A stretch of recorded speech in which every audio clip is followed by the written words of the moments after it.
Howdy everybody and welcome back to another stock analysis video. I have to make a very quick apology to Viewer Finder PH because 13 days ago when I actually made this community post about, there's a lack of companies having earnings, tell me which ones you guys want to see. Viewer Finder PH said Jout and INMD. I did Jout, however, I completely forgot about INMD. So I actually just remember this now. Again, I'm terribly sorry for forgetting, but nonetheless, we're going to be analyzing this company today. Hopefully you get to see this video and see what we could put this company at when it comes to a target share price. So with that said, let's get started with this analysis. We are going to start off, guys, with the spreadsheet. INMD does not pay out a dividend, so you know exactly what that means. That all of their cash flow, 5-year average, and their past year is going straight into themselves to grow the company. Ticker symbol of INMD, market cap of almost $2 billion. PE, guys, of 11.46. So this is actually telling me that with the current share price of $22.51, this might actually be a pretty decent price to buy it at. I'm going to take a look at other metrics to see if maybe this is actually the case. Now, again, since they do not pay a dividend, this means that their 5-year average free cash flow of $73 million and their last year free cash flow of $174 million, it is pretty much going into themselves to grow the company, pay down debt, buy back shares, make acquisitions, etc.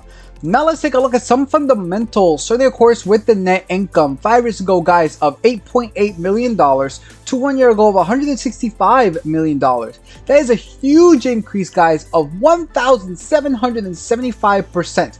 And what's even better than this massive increase on the 5-year is that from 5 years ago to 4 years ago to 3 to 2 to 1 year ago, they have been consistently increasing this income. 5 years ago of 8.8 million, 4 years ago of 22.4, 3 years ago of 61.1, 2 years ago of 75 million, and then 1 year ago, as I said, $165 million. So as it stands, it is an increase in the 5-year. That's amazing, and it is consistently increasing year over year. Now let's take a look at the most important profit metric, and that is the free cash flow. We already saw this a couple seconds ago. However, let's go through the graph. 5 years ago of $14.4 million to 1 year ago of $174 million. That is a huge, massive increase again, guys, on the cash flow of 1,108%. And as we just saw, they have a 5-year average free cash flow of $73 million, which is really, really solid. And what's even better than all of this increase that we just saw is that, once again, similar to that of the net income, the free cash flow is also consistently increasing year over year. 5 years ago of 14.4 million, 4 years ago of 36.5 million, 3 years ago of 61.5 million, 2 years ago of 78.7 million, and then 1 year ago of $174 million.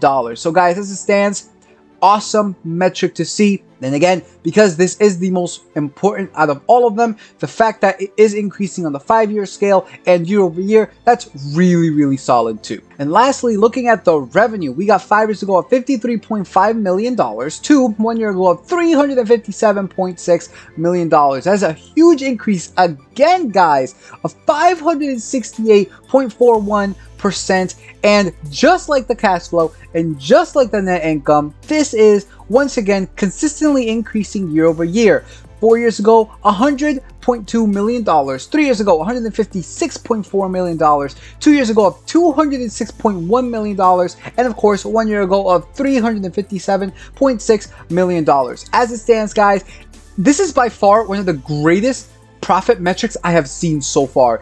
Every single one of them is increasing on the 5-year scale as well as year over year at a consistent amount. This is absolutely amazing and what you want to find in a company if you would like to invest in it. Taking a look now at some balance sheet numbers, total assets minus the total liabilities. If the company were to liquidate all of their assets, would they be able to cover their liabilities? This is really, really important because if they cannot do this, they might actually go bankrupt. Now, when it comes to this company, very, very good. Once again, currently, guys, they have $403.4 million in this difference. And not only that, over the past 5 years, they have consistently increased this as well. Now, from 1 year ago to today, they did go down slightly, but nonetheless, it is still a massive increase on the 5-year scale. Average total assets, it's around $263 million. Average liabilities is $42.3 million, and doing this difference, we get $220.65 million. Now let's take a look at the cash flow minus the total liabilities, because even though assets minus liabilities is a good metric, companies use their cash flow to pay out their debt, which is part of their liabilities. So we want to take a look at this in regards to the cash flow. Now, guys, this is actually very surprising because, well, every other company that we have analyzed so far, their liabilities exceed their cash flow by a significant amount, and some of them are even increasing their liabilities faster than they are increasing the cash flow. This one, on the other hand, caught me by surprise. I had to make sure all the numbers were correct because, well, they're actually positive when it comes to their cash flow minus liabilities. Meaning that if they want to right now, they could take 1 year of cash flow and just throw it into their liabilities and have zero debts if they so wish to do so. To the point that currently they are at $111.3 million in this difference, in the positive. That is amazing. And not only that, guys, they were negative 5 years ago of negative $2.5 million. And then they've been increasing this ever since, which is again really surprising for a company like this of such a small cap. Wasn't expecting it, really caught me by surprise, and it's again really good to see.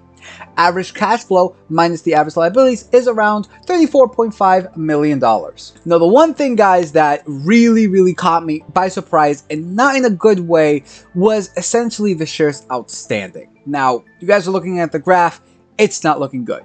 Essentially, you want the shares outstanding to be going down because the more a company issues shares, that means the more dilution you are getting. And boy, are they diluting you in this one. 5 years ago of 52.7 million shares to today, guys, of 83 million shares. That is a massive increase, guys, on the 5 year of 57.5%. And from the previous year to the current year, this is now looking at 2 years ago of 75.6 million shares to 1 year ago of 83 million shares. That is an almost increase, guys, of 10%. So this is really bad, right? They're diluting you. They've had amazing metrics so far. However, guys, they are really diluting you when it comes to shares. And it's not like, oh, it's okay because it's only, no. 57.5.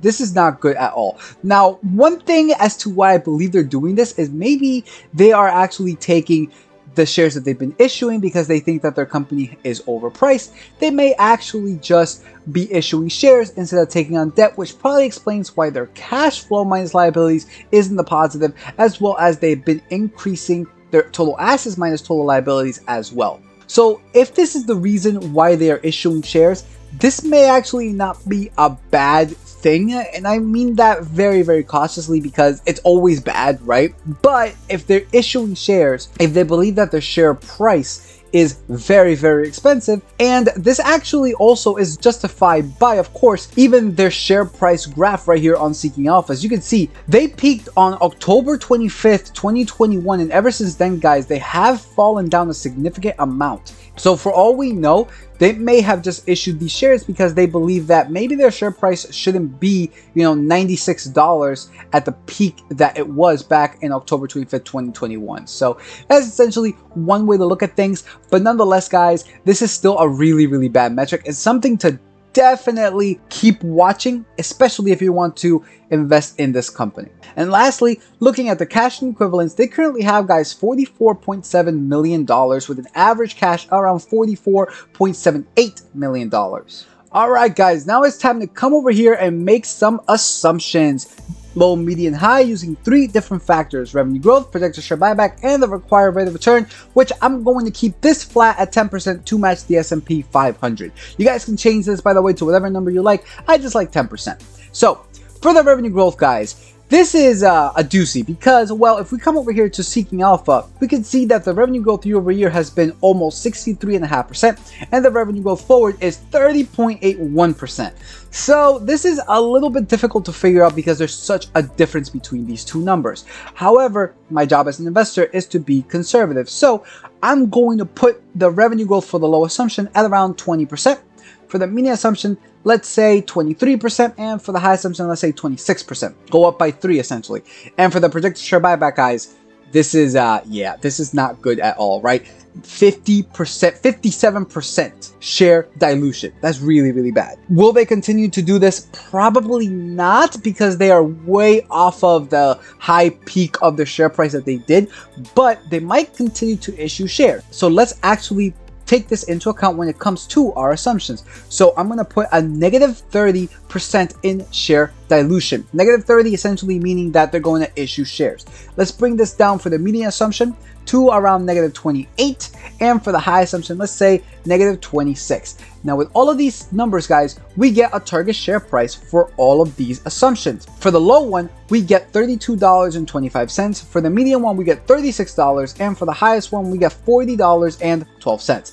Now let us adjust for debt. We do this by taking the cash and equivalents, adding the net debt, adding that to the market cap that the calculator comes up with, and then obviously, if they have more cash than debt, then this number comes up. And if they have more debt than cash, then this number comes down. As you can see, it does almost double actually. Target share price now after debt for the low assumption, it is $64.90. For the median assumption, it is $72.42. And for the high assumption, it is $80.66. Now, I personally also like to add a margin of safety of 5, 10, and 15%, just so that way we don't overpay for a company and have that cushion just in case something bad were to happen.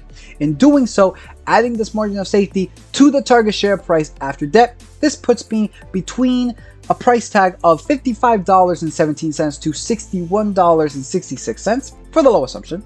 For the median assumption, it is $61.55 to $68.80. And for the high assumption, it is $68.56 to $76.63. Guys, the current share price is $22.51. So by these numbers, this might actually be a fairly decent price to buy it now, right? Even at my lowest assumption, not adjusting for debt, we're still way under the target share price for this company. Now, obviously, this is based off of these assumptions, guys. If you do not believe my assumptions, which I highly suggest you don't follow them, because none of this is financial advice and every investment is the present value of all future cash flow, I highly suggest you get this calculator. I have it available for free. Anybody could have it. It's in my calculators playlist, as well as my book value ratio and a reevaluation and even a dividend tracking sheet. So you guys get all these three. So you guys get all of this for free. All I'm asking for in return is help me grow my channel. Thank you so much for the 690 subscribers. Oh my lord. Can we get to 700 by the end of this week? I would absolutely love it. I'm going to be making live streams, guys, as much as I can this week. We'll see what happens. I'm going to try and stay committed with those because I really would like to live stream. And if it brings more people into this community, that would absolutely be amazing. So thank you all so much for the help. Again, giving out these free things. All I'm asking for in return is just help me grow my channel, like, subscribe, comment, and just help me grow. All in all, guys, this is actually fairly surprising. I was not expecting this from a $2 billion company. I was not expecting this at all. Amazing fundamentals. Dear Lord, amazing. Everything is amazing with the net income. Cash flow is the same thing. Revenue is the same thing. Assets minus liabilities is amazing. Cash flow minus liabilities is amazing. We have yet to see a company even go near zero, let alone be in the positive doing cash flow minus liabilities. That's absolutely amazing. The one issue though is that their shares outstanding are just abysmal. 57.5% dilution on the 5-year, guys. You know, if you guys still want to invest in it, then there's something to keep an eye on though, because they are diluting you.